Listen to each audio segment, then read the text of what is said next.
Leben und arbeiten Sie, so wie ich, in einer Hafenstadt? Oder staunen Sie über die weitläufigen Hafenanlagen und großen Schiffe wie hier in Kiel? In den Häfen der Welt werden jeden Tag gigantische Mengen an Waren und Gütern umgesetzt. Damit sind Häfen ein Rückgrat der Globalisierung. Können Sie sich vorstellen, dass es bereits in der Antike eine frühe Form der Globalisierung gegeben hat? Auch dabei spielten Häfen die entscheidende Rolle. In diesem Video möchte ich Ihnen nun zeigen, wie die Häfen griechischer und römischer Zeit gestaltet waren und wer dort arbeitete. Schauen wir uns zunächst den Stand der antiken Seefahrt an. Grundsätzlich müssen wir unterscheiden zwischen den vorrangig geruderten Kriegsschiffen und den gesegelten Handelsschiffen.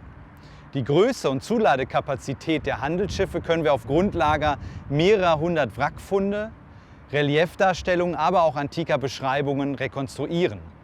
So waren hochseetüchtige Handelsschiffe ungefähr 40 Meter lang bei einer Breite zwischen 9 und 10 Metern. Sie konnten insgesamt Waren von bis zu 400 Tonnen aufnehmen. Deutlich häufiger anzutreffen waren die kleineren Küstenfahrer. Sie hatten bei einer Länge zwischen 15 und 25 Metern eine Zuladekapazität von bis zu 40 Tonnen. Die Reisegeschwindigkeit dieser Handelsschiffe war zum Teil beträchtlich. So dauerte eine Schiffspassage von Rom in Italien nach Alexandria in Ägypten unter günstigen Bedingungen nur wenige Tage.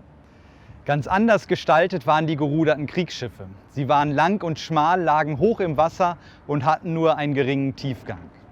Das bekannteste von ihnen sind die sogenannten Trieren, bei denen die Ruderer auf insgesamt 3 Bänken gestaffelt übereinander saßen. Hier im Video sehen Sie die sogenannte Olympias in einem Nachbau aus dem Jahre 1980, wie sie über die See fährt. Die Taktik dieser Kriegsschiffe war es, die Ruder der gegnerischen Schiffe zu zerstören und dann die manövrierunfähigen Schiffe durch den Rammsporn zu zerstören und zu versenken. Diese Kriegsschiffe erreichten Geschwindigkeiten von bis zu 10 Knoten, das heißt 18 Kilometer pro Stunde. Die Voraussetzung dafür war natürlich eine besonders trainierte Crew, die in der Lage war, das Schiff zu steuern. Neben der Entwicklung beim Schiffsbau entwickelte sich auch der Hafenbau kontinuierlich weiter. So wurde im 1. Jahrhundert vor Christus in Italien ein Zement erfunden, der unter Wasser abband. Dafür mischte man Wasser, Sand, gelöschten Kalk und vulkanische Asche zusammen und versenkte es im Wasser. Als erstes nutzte Herodes der Große diese Technik für den Bau eines seiner Häfen. Dafür baute er aus Holz Senkkästen an Land, zog sie ans Wasser und befüllte sie mit diesem hydraulischen Mörtel. Dadurch senkten sich diese Kästen ab auf den Meeresboden, die Masse verfestigte sich. Auf diese Weise war es möglich, einen großen Hafen an einer Küste zu errichten, wo ansonsten keine Buchten und schlechte naturräumliche Bedingungen zur Verfügung standen. Durch diese neue Technik war es eben dann möglich, Häfen auch dort zu errichten, wo die Bedingungen schlecht waren. Man konnte Hafenanlagen errichten, die eine Länge von bis zu 200 Metern hatten und in das Meer hineinreichten und eine Festigkeit aufwiesen, sodass der römische Beton heute noch unter Wasser und über Wasser erhalten ist. Wie waren aber nun die Hafenviertel in griechischen und römischen Häfen gestaltet? Wenn wir uns heutige Häfen anschauen, dann sind das eher raue Gebiete, in denen sich Kneipen, Bordelle, aber auch wenig ansehnliche Gebäude befinden. In der Antike war dies komplett anders. Da war die Hafeneinfahrt eine der wichtigen Eingänge in eine Stadt. Dementsprechend aufwendig ist sie auch gestaltet worden. Wenn wir uns Alexandria in Ägypten anschauen, dann finden wir dort einen Leuchtturm, den sogenannten Pharos. Er ist eine wichtige Navigationsmarke für die Schifffahrt. Auf der anderen Seite zeugt dieser Turm durch seine Höhe von über 100 Metern von der Größe, Macht und von den technischen Möglichkeiten der Stadt Alexandria. Ebenso standen an der Hafeneinfahrt dort Statuen von Göttern, aber auch von Herrschern, die die Ankommenden begrüßten. Wenn man am Kai angelegt hat, dann grenzten an das Hafenbecken unmittelbar Bauten für die Lagerung, aber auch für den Verkauf von Waren. Besonders eindrücklich ist dies für Leptis Magna im heutigen Libyen noch nachweisbar. Vor diese Bauten waren Säulenhallen geblendet. In Hafenstädten, wo Flotten stationiert waren, wie in Athen, sind Schiffshäuser um das Hafenbecken herum angeordnet gewesen. Dabei handelt es sich um Hellingen, auf denen die Schiffe an Land gezogen werden konnten und die überdacht waren. So waren die empfindlichen Kriegsschiffe vor den Witterungseinflüssen geschützt.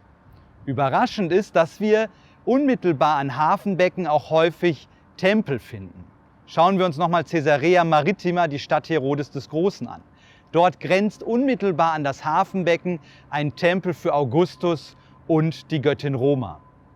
Grundsätzlich können wir von daher sagen, dass die Hafenbecken und die umgrenzenden Bauten wie Platzanlagen einer Stadt gestaltet waren.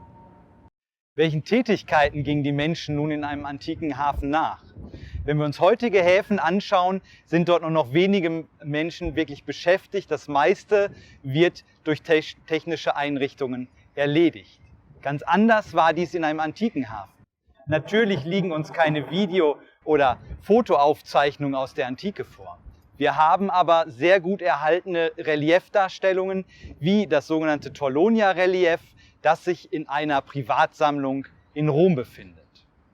Das Relief ist jetzt keine fotorealistische Wiedergabe einer Hafenszene, wie Sie an den großen Bauten und an den übergroßen Statuen sehen können. Die beiden Schiffe, die dort aber abgebildet sind, zeigen sehr realistisch die unterschiedlichen Tätigkeiten, die an Bord von Schiffen erledigt worden sind. Auf dem linken Schiff, das noch mit geblähten Segeln in den Hafen einfährt, können wir den Steuermann an der Ruderpinne sehen. In einem Beiboot macht sich ein Matrose an dem großen Ruder zu schaffen. Auf der Deckkajüte können wir den Inhaber mit seiner Frau und einem Gehilfen sehen, wie sie ein Opfer für die gelungene Ankunft im Hafen durchführen. Im vorderen Teil des Schiffes wiederum ist ein Schreiber zu sehen, der scheinbar die Waren aufschreibt, die von Deck geführt werden. Im vorderen Teil des Schiffes ist der Atemmonmast schon zu einem Kran umgebaut.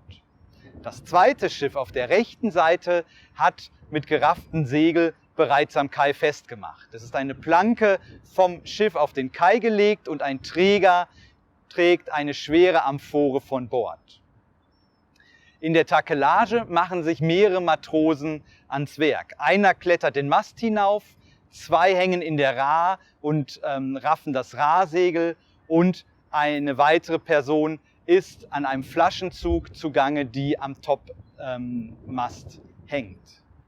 Insgesamt können Sie also sehen, dass der überwiegende Teil der Tätigkeiten in einem antiken Hafen durch Muskelkraft durchgeführt worden ist.